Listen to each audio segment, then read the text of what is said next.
సోమవారం జరిగిన బీఆర్ఎస్ కార్యవర్గ సమావేశంలో మేడ్చల్ ఎమ్మెల్యే చామకూర మల్లారెడ్డి చేసిన వ్యాఖ్యలను ఖండిస్తూ కాంగ్రెస్ పార్టీ నాయకులు మీడియా సమావేశం నిర్వహించారు. ఈ సందర్భంగా పలువురు మాట్లాడుతూ వారిక్కడ గతంలో టీఆర్ఎస్ పార్టీ ప్రభుత్వంలో 5 సంవత్సరాలు మంత్రిగా పనిచేశారు. మంత్రిగా పనిచేసిన మల్లారెడ్డి అభివృద్ధిపై సోయి లేకుండా అసెంబ్లీలో 24 గంటలు కల్వకుంట్ల కుటుంబాన్ని వారి ద్వారా కేసీఆర్ పోవడం తప్ప వారి యొక్క జిల్లాకు కాన్సన్ట్రేట్ చేసే సేవలు ఏం లేవు. మరి ముఖ్యంగా ఆయన ఎలాంటి ఇక్కడ ప్రభుత్వం పాలన తీసుకురాలేదు, ఇక్కడ జవహర్ డంపింగ్ తీయలేదు, ఎలాంటి సంక్షేమ అభివృద్ధి లేకుండా ఆయన సొంత లాభం కోసమే ఆయన వ్యాపారాలు చేయడానికి మాత్రమే ఆయన మంత్రిగా పనిచేశారు, ఎమ్మెల్యే పనిచేస్తున్నారు. ఎన్నికలు వచ్చినప్పుడు మాత్రమే మాట్లాడే మల్లారెడ్డి ఎన్నికలలో డబ్బులు ఇచ్చి గెలిచి తర్వాత స్థానిక ఎన్నికలలో డబ్బులు తీసుకొని టికెట్లు ఇచ్చిన మల్లారెడ్డి ఈ రోజు ఎలక్షన్ రాగానే మొత్తం ప్రకటనలు మాట్లాడుతుంది. మల్లారెడ్డి అంటే తెలంగాణ రాష్ట్రం పెద్ద జోకర్ కు మాట అందరూ వింటారు. కానీ మల్లారెడ్డికి ఉన్న చిత్తశుద్ధి ఎలాంటి చిత్తశుద్ధి లేదు. ఆయన ఆస్తులు కాపాడుకోవడము, ప్రభుత్వ భూములు కబ్జా చేయడము తప్ప ప్రజలకు ఆయన వల్ల ఉరిగింది ఏం లేదు. ఇక్కడ ఈ కాన్స్టిట్యున్సీలో మల్లారెడ్డి గారు చేసిన అభివృద్ధి శూన్యం. 5 సంవత్సరాలు మంత్రిగా ఉండి ఏం చెయ్యని పీకని మల్లారెడ్డి ఈ రోజు కాంగ్రెస్ పార్టీ ప్రభుత్వం పైన చాలా పెద్ద ఎత్తున విమర్శలు చేస్తున్నారు. మల్లారెడ్డి గారు దమ్ముంటే వారు 5 సంవత్సరాలు చేసినా ఏమైంది, కాన్స్టిట్యూషన్ ఏం చేస్తారో చర్చకు రావాలి. ప్రజలను పట్టించుకొని మల్లారెడ్డి ఆస్తులు కాపాడుకోవడం ఒకటే ధ్యేయంగా పనిచేస్తున్నాడు.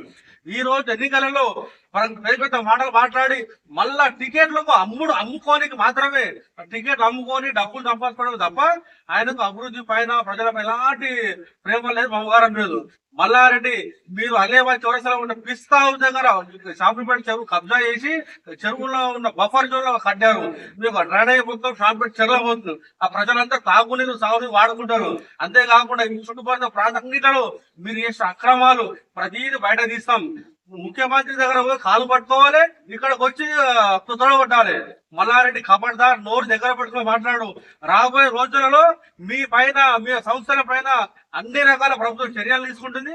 ఇలాంటి వాక్యాలు మాట్లాడి టిఆర్ఎస్ పార్టీ ఎమ్మెల్యే మల్లారెడ్డి గారు మూడుచింతలపల్లిలో కార్యకర్తల సమావేశంలో తన ఇష్టారీతిన మాట్లాడుతున్నాడు. గతంలో గత 2 సంవత్సరాల్లో కాంగ్రెస్ పార్టీ ప్రభుత్వం వచ్చిన తర్వాత మొన్ననే జరిగినటువంటి ఎన్నికల్లో కంటోన్మెంట్ లో కానీ, అదేవిధంగా జూబ్లీస్ లో కానీ, మరి అదేవిధంగా మన స్థానిక సంస్థలలో ప్రజలందరూ వాళ్ళకి బుద్ధి చెప్పినా కానీ వాళ్ళకి ఇంకిత జ్ఞానం లేదు. మొన్ననే వాళ్లకు గుణపాఠం ప్రజలలో ఏర్పడ్డది.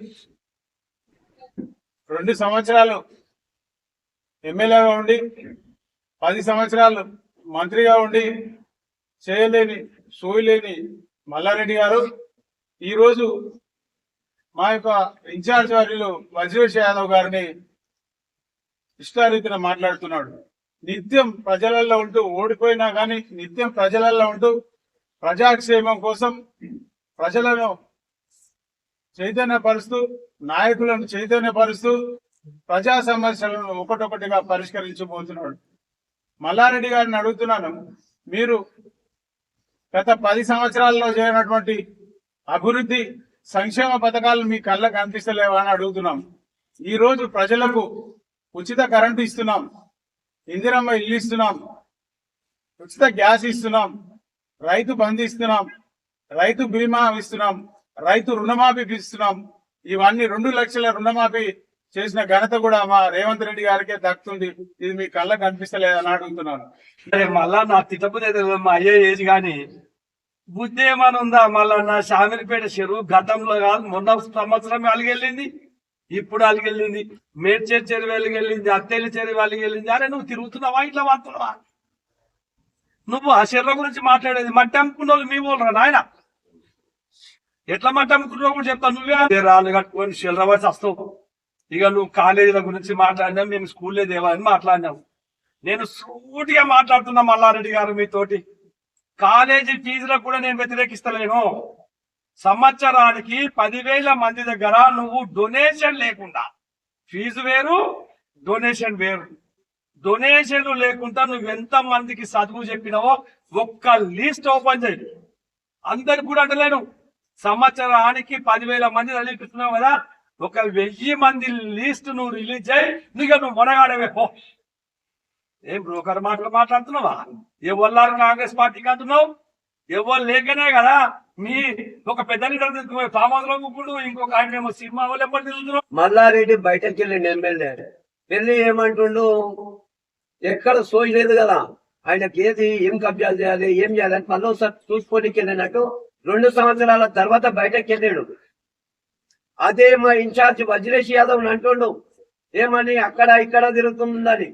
నీకు దమ్ము లేక నువ్వు ఇంట్లో వండుకుంటే మా ఇన్ఛార్జ్ వజ్రేష్ యాదవ్ గారు మొత్తం జిల్లాలో కాదు నియోజకవర్గం జిల్లా మొత్తం తిరుగుతుండు. దమ్ముంది, నిద్ర పోకుండా కష్టపడి 5-6 గంటలు పడుకొని 10-18 గంటలు జనాల కోసం పనిచేస్తుండు. కాబట్టి నువ్వు అనే అధికారము, నువ్వు అనే అది ఎక్కడా లేదు.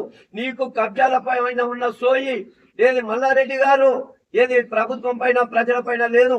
అయినా సరే ప్రజలను పైసలు పెట్టి గెలిచినవు, అందరిని ఉండవు.